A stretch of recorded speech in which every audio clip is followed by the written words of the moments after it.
Hi friends, welcome to విద్యా kitchen dairy. Friends, ఇవాల్టి వీడియోను పాతకాలం నాటి హెల్తీ రెసిపీ సజ్జ ఆవిరి కుడుములని ఎలా చేసుకోవాలో చూపించబోతున్నాను. రక్తంలో ఐరన్ లెవెల్స్ పెంచడానికి, బరువు తగ్గడానికి, షుగర్ లెవెల్స్ని కంట్రోల్ చేయడానికి సజ్జను మనకి బాగా హెల్ప్ చేస్తాయి. మరి ఆరోగ్యానికి ఎంతో మేలు చేసి ఈ సజ్జ ఆవిరి కుడుములని ఎలా చేసుకోవాలో చూద్దామా. ఈ రెసిపీ కోసం ముందుగా ప్యాన్లోకి 3/4 కప్పు బెల్లం తురుముని యాడ్ చేసుకోవాలి. ఇందులో 3 టేబుల్ స్పూన్ల వాటర్ని యాడ్ చేసుకొని లో టు మీడియం ఫ్లేమ్లో బెల్లాన్ని కరిగించుకోవాలి. ఇన్ కేస్ మీరు తీపి ఎక్కువ తినేవాళ్ళైతే 1 కప్పు బెల్లం తురుముని కూడా యాడ్ చేసుకోవచ్చు. బెల్లం ఇలా కరుగుతున్నప్పుడే ఇందులో 1/2 టీ స్పూన్ యాలకుల పొడి, 1/4 కప్పు ఎండు కొబ్బరి తురుము, ఈ ప్లేస్లో మీరు పచ్చి కొబ్బరినైనా తీసుకోవచ్చు, 1 టీ స్పూన్ నెయ్యి, చిటికెడంత ఉప్పుని యాడ్ చేసుకొని అన్నీ కలిసే విధంగా బాగా కలుపుకోవాలి. బెల్లం పూర్తిగా కరిగిపోయిన తరువాత ఇందులో 2 కప్పుల సజ్జపిండిని యాడ్ చేసుకోవాలి. పిండి ఉండలు కట్టకుండా ఇలా కలుపుకుంటూ లో ఫ్లేమ్లో పిండి దగ్గర పడే వరకు ఉడికించుకోవాలి. పిండి దగ్గర పడడానికి ఎక్కువ టైం పట్టదండి, 2-3 నిమిషాల్లోనే పిండి ఇలా దగ్గర పడుతుంది.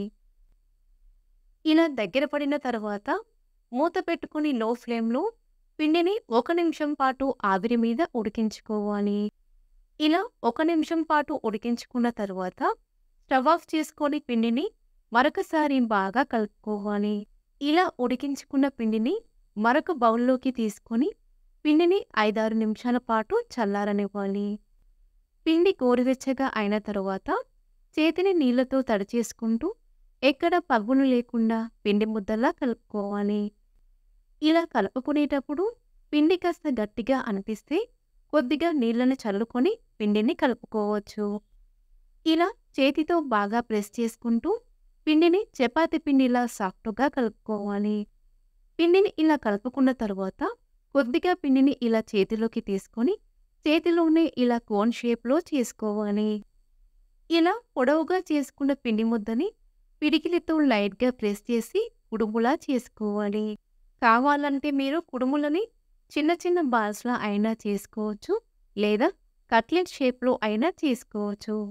ఇన్ కేస్ మీకు తీపి కుడుములు చేసుకోవడం ఇష్టం లేకపోతే బెల్లాన్ని స్కిప్ చేసుకొని పిండిలో నానబెట్టుకున్న బొబ్బర్లని యాడ్ చేసుకొని చప్పటి కుడుములని కూడా చేసుకోవచ్చు.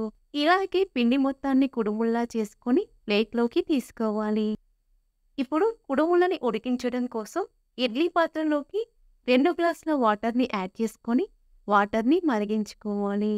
వాటర్ వేడయ్యేలోపు ఇడ్లీ ప్లేట్ని తీసుకొని ఇడ్లీ ప్లేట్కి కొద్దిగా నెయ్యిని అప్లై చేసుకోవాలి. ఇప్పుడు మనం రెడీ చేసి పెట్టుకున్న కుడుములని ఇడ్లీ ప్లేట్లోకి యాడ్ చేసుకోవాలి. వాటర్ వేడైన తరువాత కుడుములు పెట్టుకున్న ఇడ్లీ ప్లేట్స్ని ఇడ్లీ పాత్రలోకి తీసుకొని మూత పెట్టుకొని మీడియం ఫ్లేమ్లో 10 నిమిషాల పాటు, ఆ తర్వాత లో ఫ్లేమ్లో 10-15 నిమిషాల పాటు ఆవిరి మీద ఉడికించుకోవాలి. 20 నిమిషాల తర్వాత మూత తీసి చూస్తే కుడుములు చక్కగా ఉడికాయి కదా.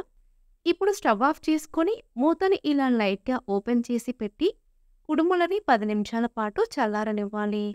అంతేనండి, ప్లేట్లోకి తీసుకుంటే ఎంతో టేస్టీగా ఉండే సజ్జ ఆవిరి కుడుములు రెడీ. వేడిగా కాకుండా ఈ కుడుములని పూర్తిగా చల్లారిపోయిన తరువాత తింటే చాలా చాలా టేస్టీగా ఉంటాయి. ఆరోగ్యానికి ఎంతో మేలు చేసే ఈ సజ్జ ఆవిరి కుడుములని రెగ్యులర్గా కాకపోయినా అప్పుడప్పుడు చేసుకొని తింటే హెల్త్కి చాలా మంచిది. సో ఫ్రెండ్స్, ఈ రెసిపీ మీకు నచ్చితే లైక్ చేయండి, మీ ఫ్రెండ్స్కి షేర్ చేయండి. మరిన్ని రెసిపీస్ కోసం మా ఛానల్ని సబ్స్క్రైబ్ చేసుకోండి.